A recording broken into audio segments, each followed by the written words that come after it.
Hi everyone, this is Terry.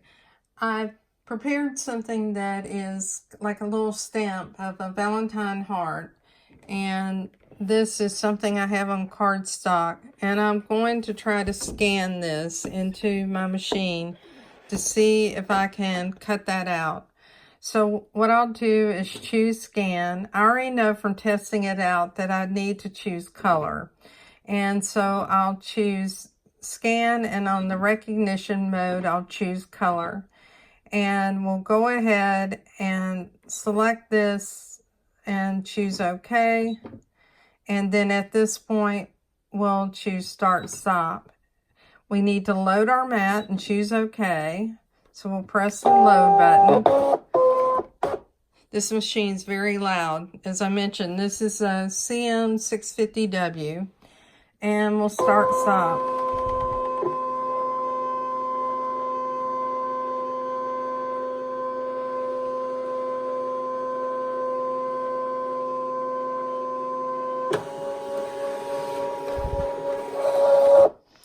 Now, these do not have crisp lines. The first thing I'm going to do is I'm going to try to work on the hearts.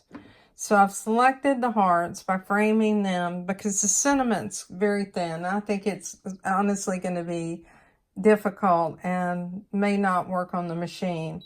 I'll choose OK.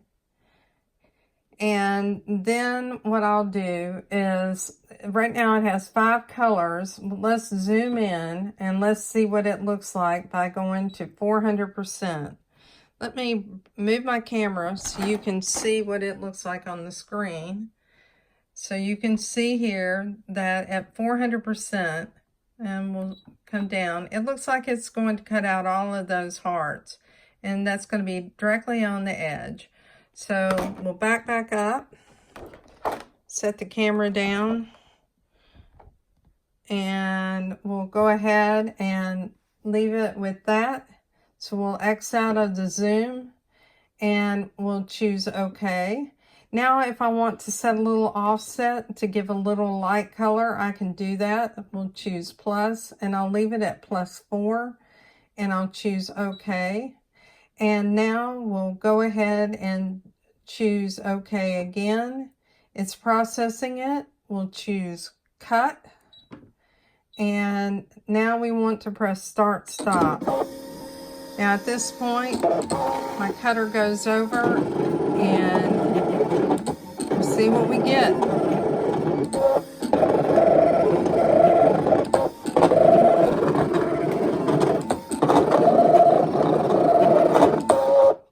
Okay, what I'm going to do is pause my video and I'll take this out of the machine and we'll look at it.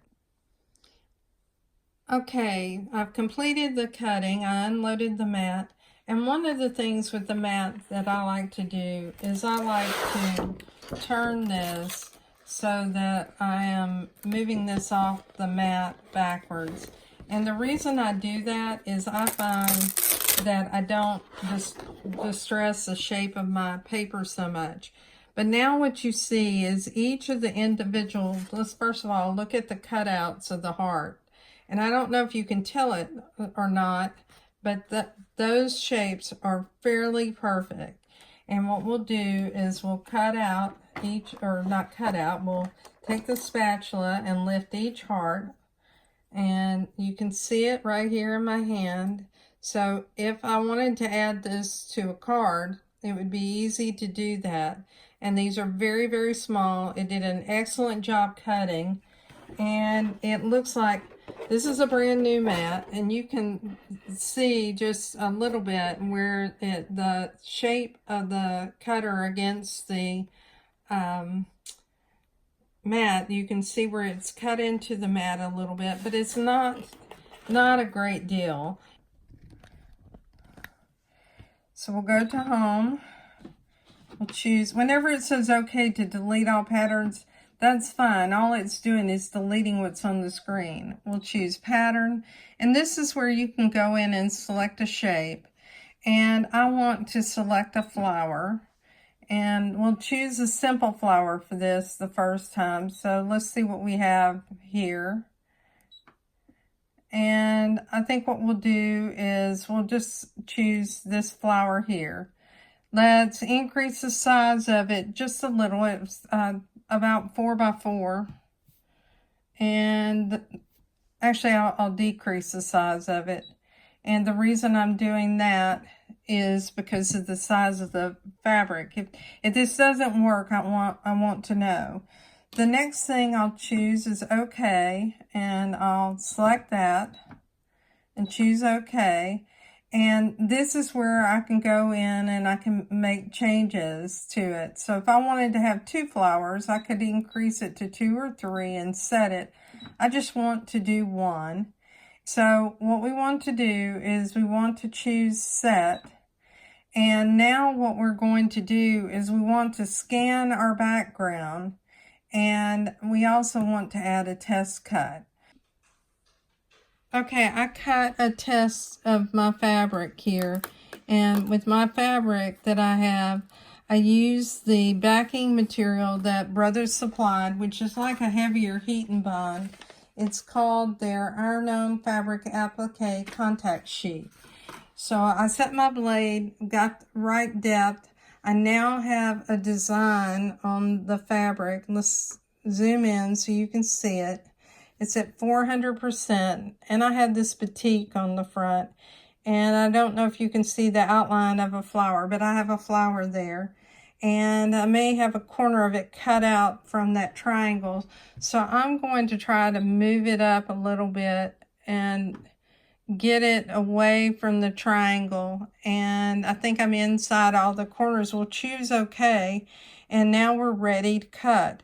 So we'll choose OK, OK, cut, and start stop. It tells you it's going to take a minute time.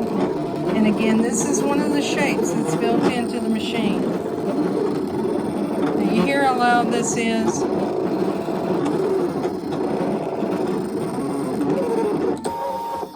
It's very, very noisy. Now what we'll do is we'll go ahead and lift this up. I don't want to take my mat out because keep in mind that what I did is I already scanned it for the rest of my work. It did not cut one of these corners.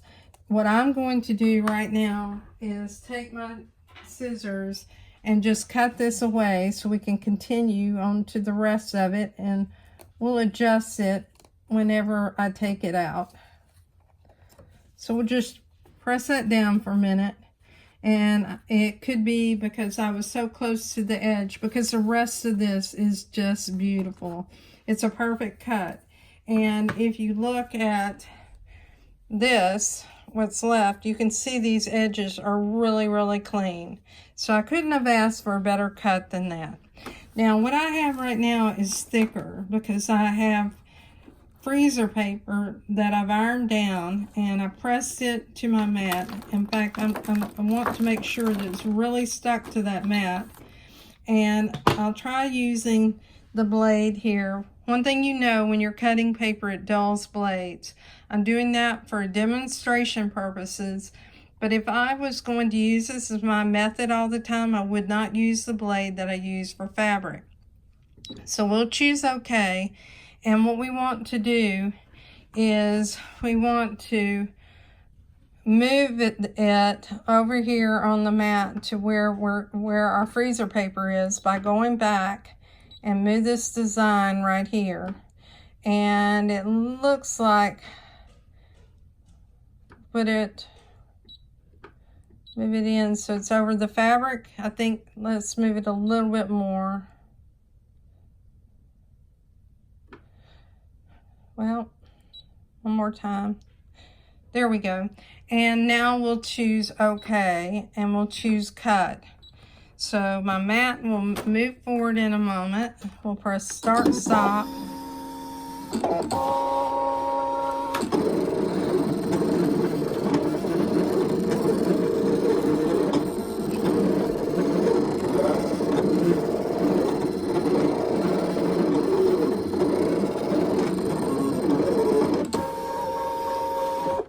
Now, what we're going to do is move our camera around so you can see it. Let me adjust you a little bit.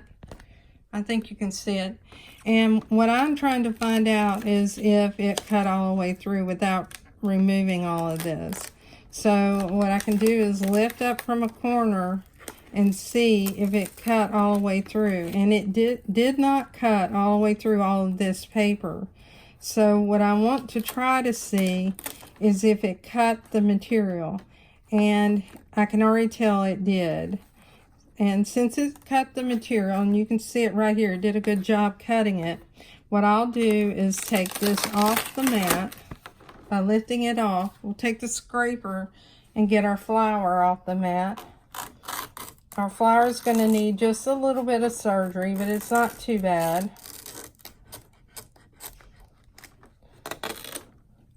And the mat looks like it's in good condition.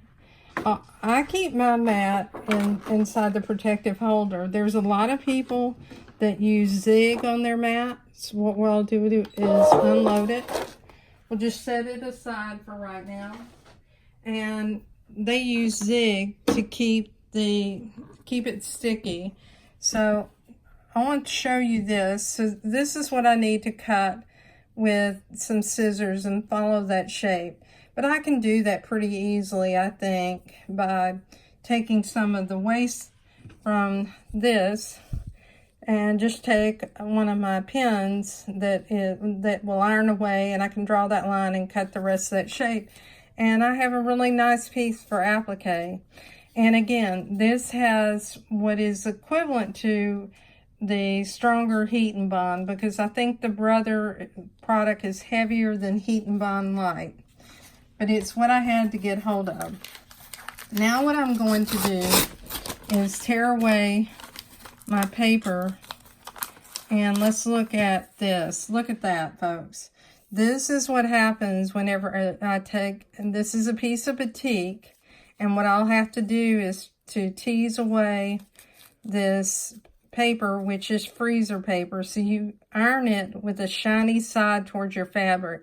Your fabric is sandwiched in between it, and you can tell.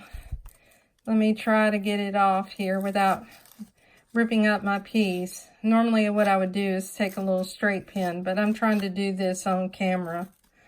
So you can see that this is very nice. I don't have any ragged edges, which a lot of times if you try to cut fabric on its own, you're going to have raveled edges. Batiks are tighter weave than regular fabrics or regular quilting cottons, and they have more dye, so they're a heavier fabric to begin with. But I'm very pleased with the look of that. So that gives you an idea of how to cut fabric with your Scan and Cut. Thanks, folks.